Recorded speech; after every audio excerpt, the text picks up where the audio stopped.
Kamel Hawwash is the chair of the Palestine Solidarity Campaign in the UK, and he joins me live now from Birmingham. Thanks for being with us all the way from Birmingham. So, what do you make of the deep divisions within the international community in its response to this conflict so far? Well, I think there should be efforts being made to ensure there is relief for the Palestinian people in Gaza. That must be the first priority.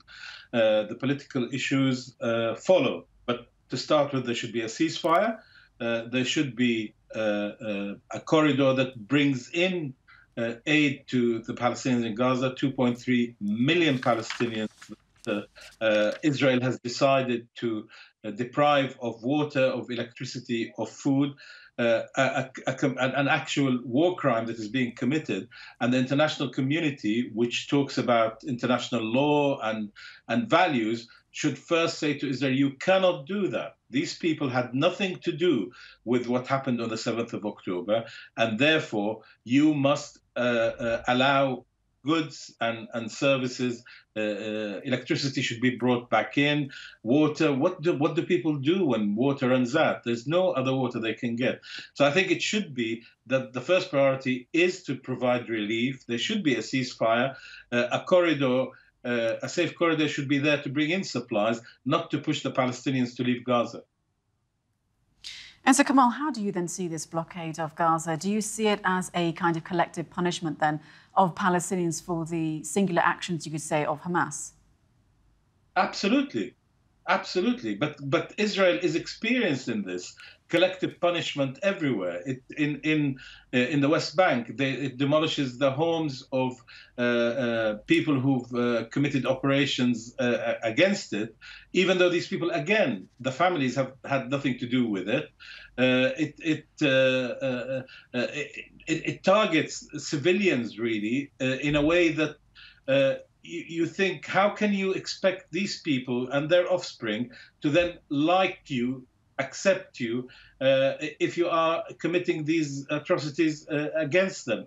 So it's really important to call it for what it is, collective punishment.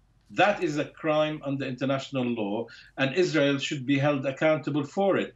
And as I say, what happened on Saturday it was really bad in itself, but that doesn't justify what Israel is now doing to these people. I'm told that 330,000 people have lost their homes. They are roaming the streets, not sure where to go. If you leave your home, have to leave your home, where do you find food? Where do you find water? The UNRWA schools, where a lot of people have headed for safety, have been overwhelmed. And my understanding is even 9 people who work for UNRWA have been killed as well. So the situation is desperate. And that is why I think the focus should be on relieving the Palestinians in Gaza, on stopping the killing, instead of Israel being supplied with even more deadly weapons to kill Palestinians. And so, Kamel, before this operation started, Saudi Arabia and Israel were actually normalising their relations. So does this conflict then set Arab relations with Israel back, or can they perhaps find a way forward to negotiate some form of peace with Israel?